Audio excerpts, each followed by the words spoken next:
Kalino sayuntaleya huntale janinge tatelai hoetunge jalini taiyo paratelahi ukalalina nunne ashaya toehie apaya lokalakala yotolo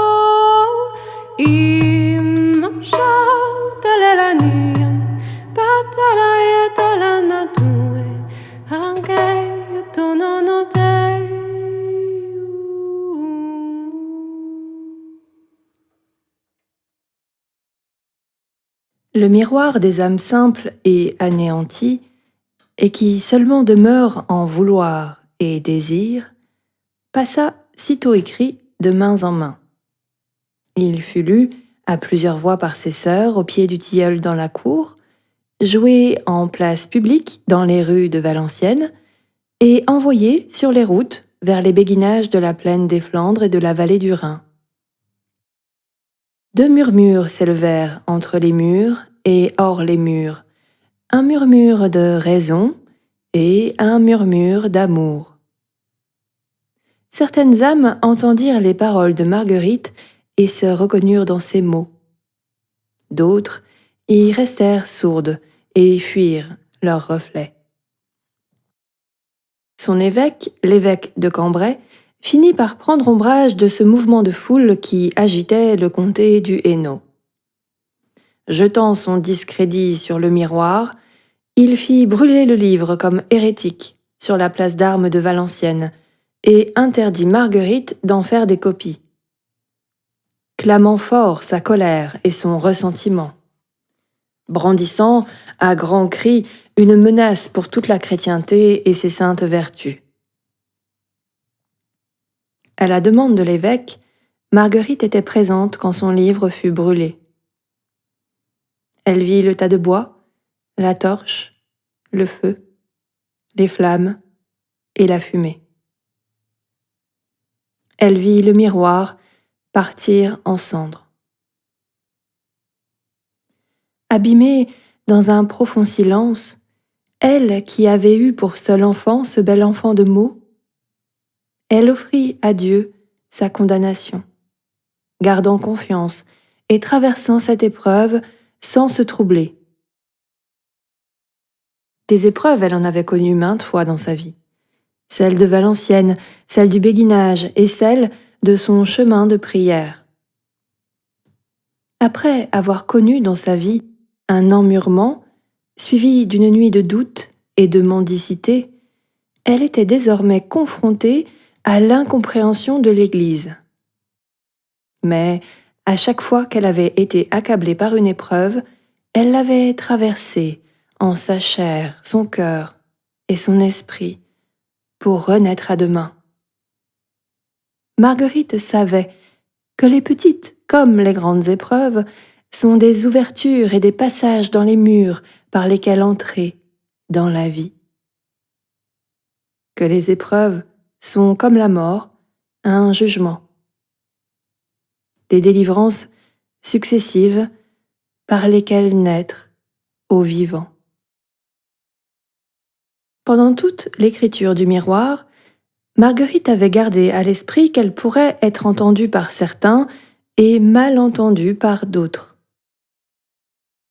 Dans de nombreux chapitres de son livre, elle avait interpellé ses lecteurs et ses auditeurs sur ce point, comme si ces mots avaient besoin de pénétrer les chairs, les cœurs et les esprits. Clairvoyante, elle était aussi visionnaire. Elle savait que Sainte Église la Petite était en train de perdre, par manque d'entendement, la lumière divine pour voir au plus profond des âmes. Qu'elle s'éloignait d'amour et du royaume du vivant. Ces mots n'étaient pas seulement des lettres visibles, mais des paroles à entendre et comprendre pour faire toute chose nouvelle dans l'invisible, faire sens et faire chemin. Et de fait, le miroir était bien devenu un malentendu aux yeux et aux oreilles des malentendants. Marguerite avait beau s'être montrée sous un visage raisonnable, discernant entendement de raison et entendement d'amour, l'évêque de Cambrai s'était senti montrer du doigt sous les traits de Sainte Église la Petite. Sourd, par excès de mentalité religieuse, il refusait de se laisser toucher et mouvoir par cette béguine de chair et de sang. Il lui fallait faire autorité religieuse et effacer au plus vite toute trace de ce chemin de femme. Toute trace de cette exploration d'amour et de ces découvertes dans le vent du large. Toute trace de cette capture de haute mer. Qu'est-ce que la chair, le cœur et l'esprit d'une femme? Un piège et un danger. Ses sœurs béguines se demandaient, et elle lui demandait, si elle avait eu raison d'écrire ce livre. Pour Marguerite, c'était une fausse question, car la seule vraie question était: avait-elle eu amour à écrire ce livre? Et c'est là que s'était sûrement glissé non le mal, mais l'erreur, faisant de ce livre plus qu'un malentendu, une malédiction. Car Marguerite avait tout autant eu que perdu amour à écrire ce livre. Ce miroir, elle l'avait mendié à Dieu pour que de ses visites restent derrière lui des souvenirs plus qu'une simple mémoire. Tant que Marguerite avait accepté de laisser ces visites de l'époux nourrir de grains sa mémoire, elle était dans le juste, accordée à la vie, dans une concorde parfaite avec son amant subtil. Mais voilà, elle s'était mise à quémander de lui la paille du souvenir, pour faire une demeure confortable de ce livre. Certes, elle avait désiré faire honneur à Dieu en lui écrivant un livre où il puisse demeurer et se faire entendre. Mais c'était bien pour elle mettre Dieu en demeure, alors que Dieu n'est pas là où les hommes et les femmes, fussent-ils de prière, le mettent en demeure. Pas rien que là, car partout, ailleurs. Marguerite avait désiré forer une ouverture dans les murs d'église pour que la lumière d'amour entre à grands flots dans les chairs, les cœurs et les esprits. Mais au lieu de murmurer à l'oreille du vivant et d'offrir au lecteur ce murmure, elle s'était adressée de fait à toutes les âmes, les péris, les égarés et les anéantis. Par ce livre, elle avait donné aux mains qui mendient, se croyant peut-être par là plus riche qu'elle, elle qui se savait pourtant pauvre, et qui avait pour seule richesse cette pauvreté. Certes, elle avait demandé une aumône à Dieu, pour aussitôt la redonner dans une main mendiante. Mais ce livre n'en avait-il pas perdu par là même sa justesse? Était-il juste pour elle, pour Dieu et pour toutes les âmes? Il y avait en ce miroir comme une mission impossible, une faute d'accord, une présomption. Et pire encore, pour elle, qui était lucide, un acte de vengeance. Plutôt que d'enseigner, elle avait distribué l'aumône en humiliant raison et tous ceux qui n'entendent que par elle. L'erreur, s'il y avait erreur à reconnaître, venait du fait qu'il n'y avait pas besoin essentiellement de livres. Car les hommes ont apporté de main 2 livres qui se reflètent et s'impriment l'un dans l'autre, le livre de la vie et le livre de leur âme.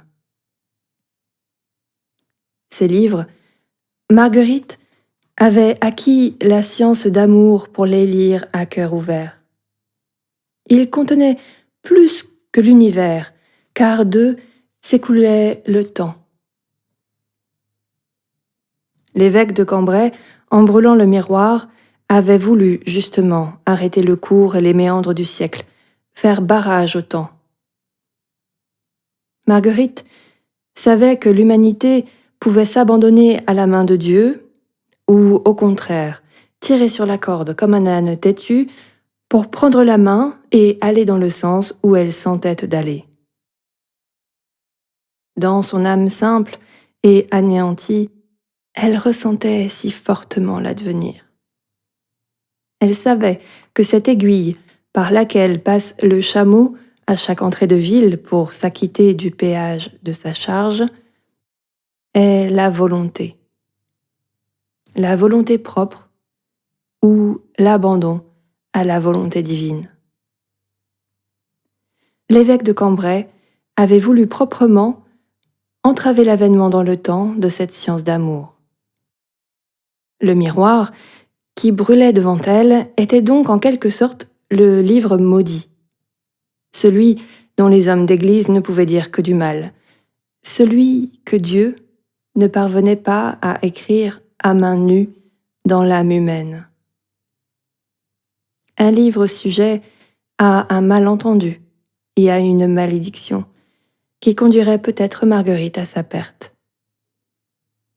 Mais ce livre, elle l'avait écrit par toute sa chair, par tout son cœur et par tout son esprit, et elle ne le reniait pas. Elle était prête à brûler dans les flammes avec lui et partager le même sort, le même mauvais sort. Jésus-Christ n'avait-il pas dit à ses disciples « Je suis le chemin, la vérité et la vie » Le seul chemin de vie n'était-il pas la vérité? Pour Marguerite, il n'y avait plus de place pour le mensonge, encore moins pour le mensonge fait à soi-même pour se cacher aux yeux de Dieu. L'esprit qui l'avait inspiré ne lui avait jamais menti. Il était la vérité de sa prière, de sa vie et de son écriture, le témoin de son miroir. Oui, elle avait dit la vérité. Dut-elle en mourir?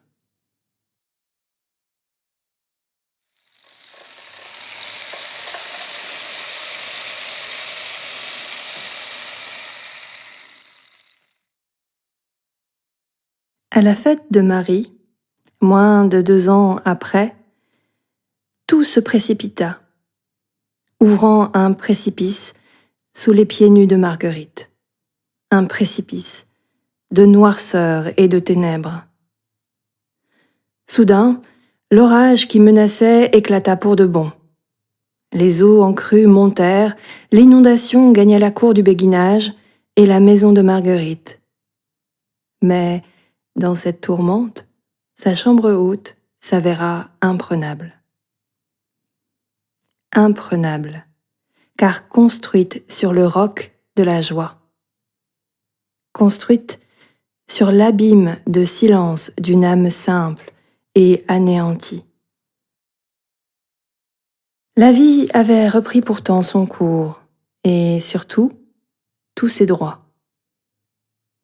Si le feu avait consumé le miroir et les flammes fait leur œuvre, Marguerite apprit, quelque temps après, que des copies de son livre circulaient en secret sans qu'elle y soit pour rien.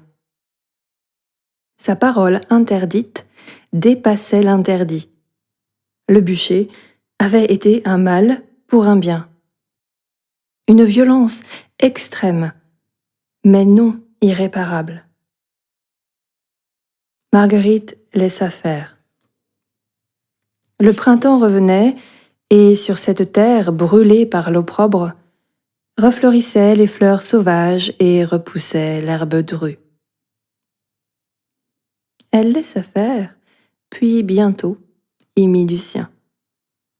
En voyant le miroir, acquit de droit. Accueillant en sa maison celles et ceux qui venaient lui parler de son livre et lui demander conseil. Pourquoi priver les âmes de la lumière? C'était mettre la lampe sous le boisseau que de voiler le miroir et cacher sa lumière de connaissance.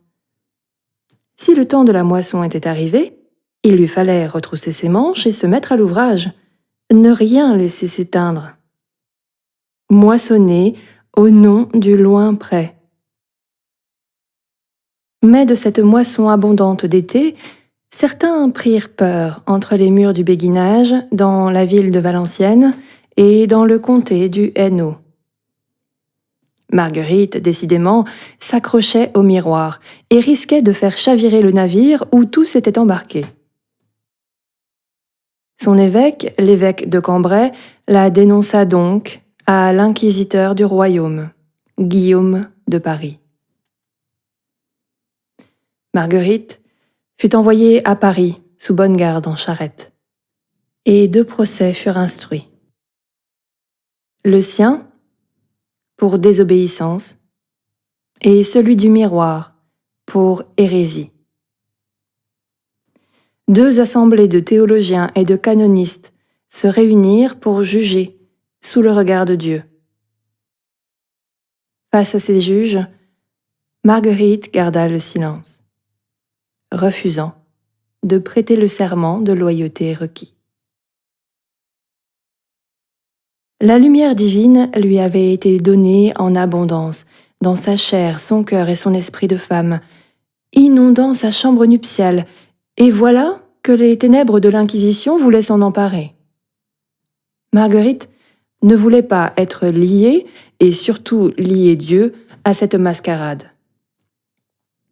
Elle ne voulait pas être parjure d'elle-même et de la vérité.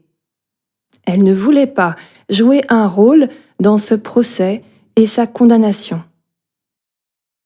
Ce miroir des âmes simples et anéanties était sien, mais aussi le sien, celui de Dieu.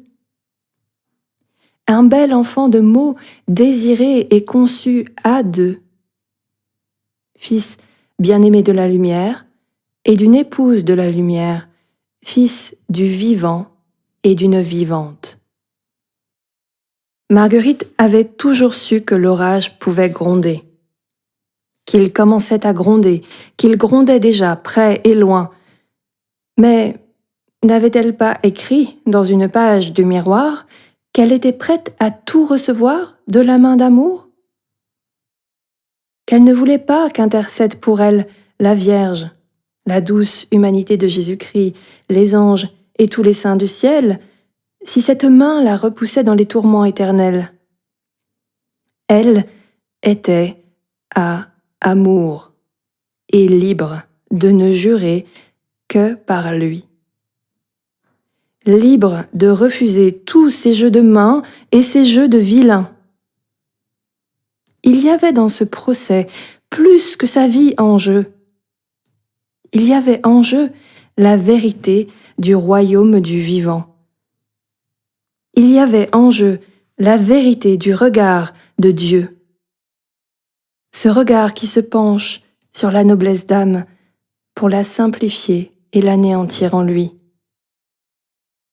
Or, ce regard, elle l'avait senti poser sur elle, alors qu'elle était assise et secouée dans la charrette en partance pour Paris, alors qu'elle était mise au cachot.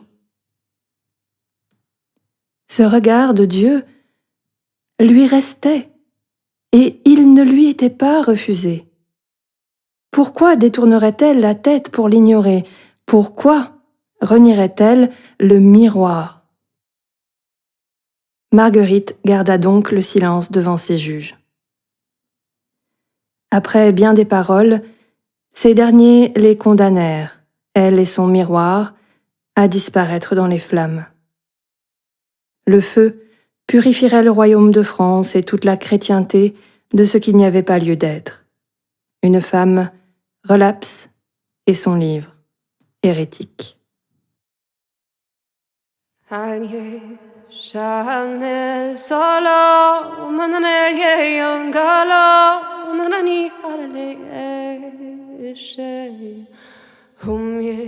Ingana sayaka ulinini sonabre inana pe so ki chaye angel ilinine sa unamekelta asher nim sakali doya ya hima ushana nimale hina je ne la connais non so much. Ame unamana yelo hoge nimbarala heyo ganya ushana nerie malo lele yano nongelina unamaseke sheha unamana heyo koe usamana preti tika tika tika toka tuku sharala to kunala kya yuka kunamalele